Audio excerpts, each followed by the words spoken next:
Jangan pukul dia, bahkan cubit pun jangan. Islam itu kan damai. Islam itu damai, paling-paling kita hanya pisahkan kepalanya dari tubuhnya. Wah, asik juga ini. Puisi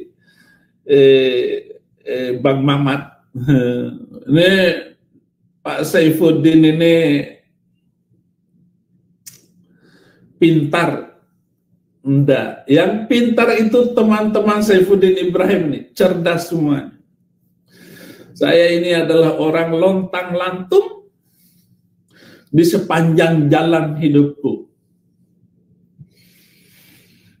Anak manusia tidak punya tempat naruh kepala. Tapi saya bisa tidur di hotel-hotel berbintang. Saya bisa tidur di mana-mana. Lebih mulia saya daripada Tuhan. Tuhan tidak punya tempat menaruh kepala, kata Tuhan Yesus. Setiap hari diganggu, nggak jelas waktunya. Datang orang meminta didoakan, minta disembuhkan, minta pendarahannya sudah 12 tahun untuk disembuhkan. Bahkan dia asal jamah saja jumbai jubahnya maka aku sembuh, kata wanita itu. Jadi kehidupan Yesus itu menderita dan susah. Saya masih bisa pindah dari satu hotel ke hotel yang lain.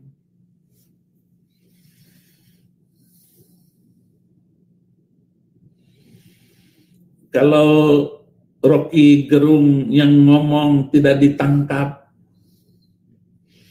dia bilang kitab suci itu fiksi, nyaman.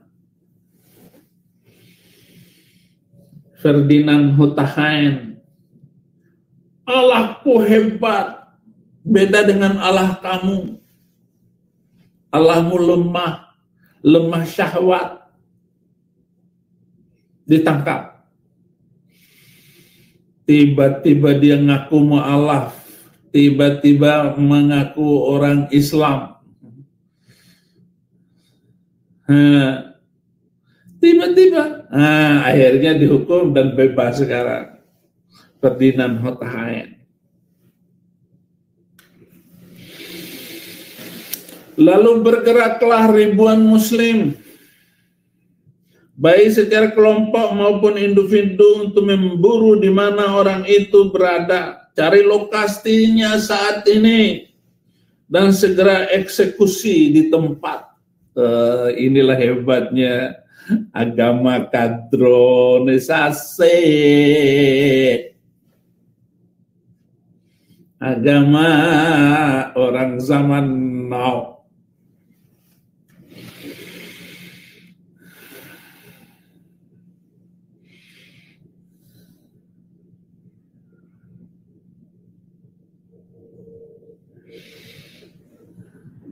Kenapa ya mereka itu nggak punya, sudah setahun, ini saya sudah khutbah, saya kok otaknya nggak terbuka juga ya.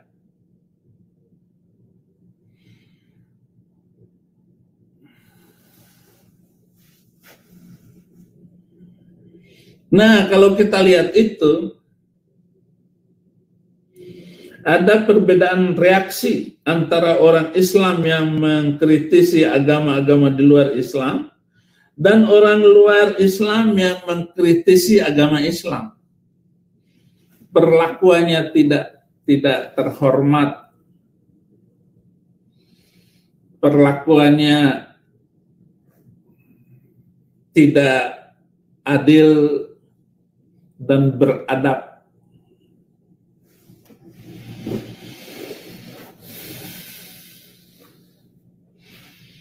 Di manakah keadilan itu?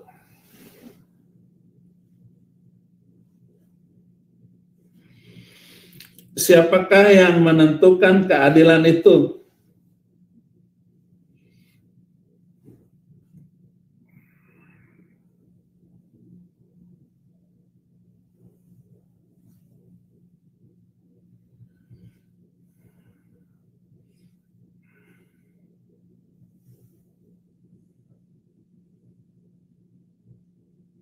Luar biasa ya bangsa kita ini ya. Bangsa yang bermoral Pancasila, tetapi mereka tidak punya moral.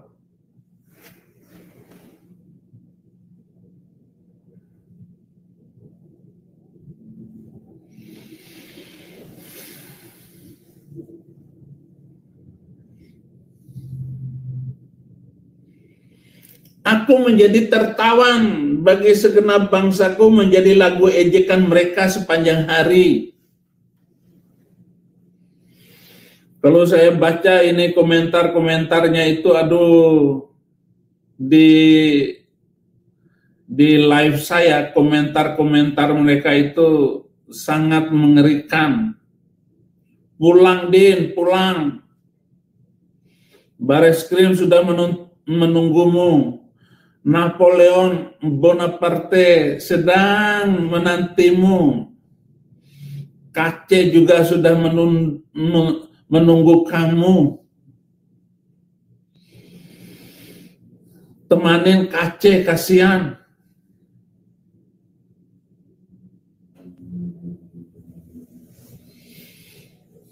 Tuhan, kenapa Engkau mengenyangkan aku dengan kepahitan?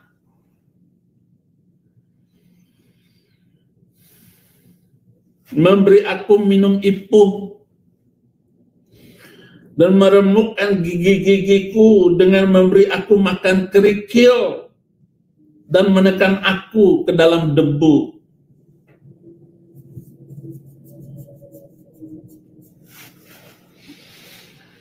Justru pemerintah negaraku sendiri yang mengeluarkan perintah untuk menghabiskan. Dan aku sudah merasakan kepahitan di penjara, Tuhan. Engkau menceraikan aku dengan nyawaku. Menakutkan aku setiap saat, di setiap pojok jalan. Di setiap bandara, di setiap halaman hotel. Aku memasukinya.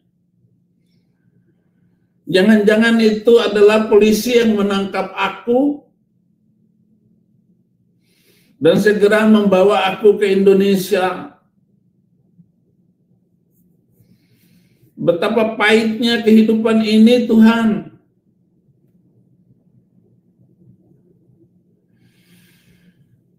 Engkau telah melepaskan aku dari kesejahteraan dan kenyamanan hidup, kebahagiaan, Tuhan.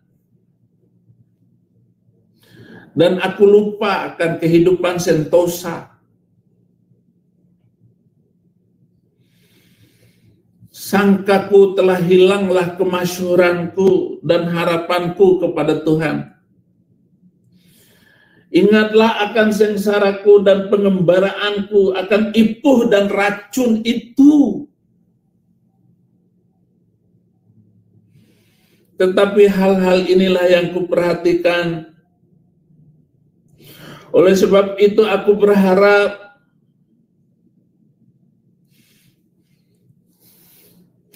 tak berkesudahan kasih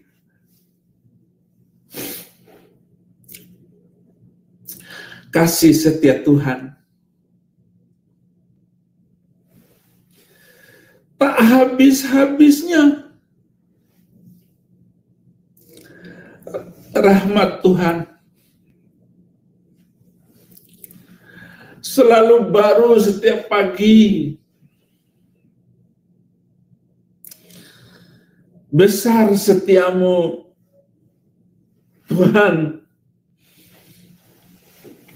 adalah bagianku. Ya, teman-teman udah saksikan ya bagaimana Bang Udin ini mengatakan bahwa dia memang lebih tinggi, lebih mulia daripada Yesus, lebih mulia daripada Tuhan sekalipun. Artinya, oten-oten jangan lagi menyembah kepada Yesus, ya, sama seperti dulu Yesus suruh nyembah dengan Bapa, kalian malah sembah Yesus. Udin suruh nyembah Yesus, ya kalian nyembah dia. Urutannya seperti itu. Ya, Yesus suruh kalian menyembah Bapa. Jangan sembah dia. Kalian sembah Yesus. Menganggap Yesus yang paling mulia. Udin suruh sembah Yesus. Ya, tapi Udin mengatakan dia yang paling mulia. Ya udah, kalian sembah dia. Jadi urutannya seperti itu ya. Mulai sekarang kalian sudah punya Tuhan yang baru. Buat para oten-oten, jangan lagi menyembah kepada Trinitas. Tapi sekarang kuartet. Ya, antara pilihannya dua, kalau nggak kuartet, ya eh, ini si aliran denomnya nanti dikasih nama Udinius. Ya, jadi Udinius itu adalah denom atau aliran Kristen yang menyembah atau menganggap bahwa Saipudinlah segalanya, Saipudinlah Tuhan. Ya, baru namanya kuartet itu menyembah kepada 4 pribadi. 4 pribadi tambah satu lagi adalah Saipudin. Ya, karena dia lebih mulia nih daripada Yesus. Luar biasa ya. Tetapi saya bingung, bagaimana mungkin orang yang lebih mulia daripada Tuhan, ya orang yang lebih mulia daripada Tuhan dia sendiri gitu ya, sesuatu yang dianggap Tuhan, tapi bukan Tuhan sebenarnya. Yang dianggap Tuhan oleh teman-teman Oten, itu kok bisa nangis, bisa ngeluh. Saipudin setiap live itu isinya selalu keluhan, ya komplainan, makian, dan sekarang sudah mau nangis. Ya. Ini munajat dari sang penghujat ini ya, munajat sang penghujat. Ini ngakak nih saya lihat Udin, makin kesini makin aneh, makin menghibur. Ya, kalau kita lihat seperti ini ya kasihan juga gitu. Udah mau nangis dia, karena dia melihat apa yang dia lakukan semua gagal ya. Arahnya makin hari makin nggak benar. Untuk bisa mencapai apa yang dia inginkan nampaknya sudah nggak bisa nih. Udah 100% gagal, sirna. Ya, Yesus saja nggak bisa nolong dia, sehingga dianggap, Yesus nggak bisa tolong, udahlah artinya aku lebih mulia daripada Yesus. Luar biasa nih, Saipudin mengatakan hal tersebut ya. Dan sebagai umat muslim kita dukung saja. Oten punya Tuhan baru ya. Silakan menyembah pada Saipudin bagi para Oten. Ya, kalian sudah punya Tuhan baru mulai sekarang. Sembahlah kepada Saipudin yang jauh lebih mulia, jauh lebih terkemuka daripada Yesus. Ya. Jadi inilah pengumuman kita hari ini. Makasih buat teman-teman yang udah nyimak. Silakan ya kalian lanjutkan untuk menyembah Yesus. Buatlah patungnya. Dan dia bukan Paulus lagi ya. Dia bukan seorang rasul lagi. Dia langsung naik pangkat. Dia sudah di atas rasul. Dia sekarang adalah Tuhan kalian. Jangan kalian anggap dia hanya sebagai utusan atau hanya sebagai rasul. Dia jauh daripada itu semua. Dia adalah Tuhan kalian. Oke? Selamat buat para oten-oten, dan di akhir kata saya ucapkan wassalamualaikum warahmatullahi wabarakatuh. Sampai jumpa di lain kesempatan.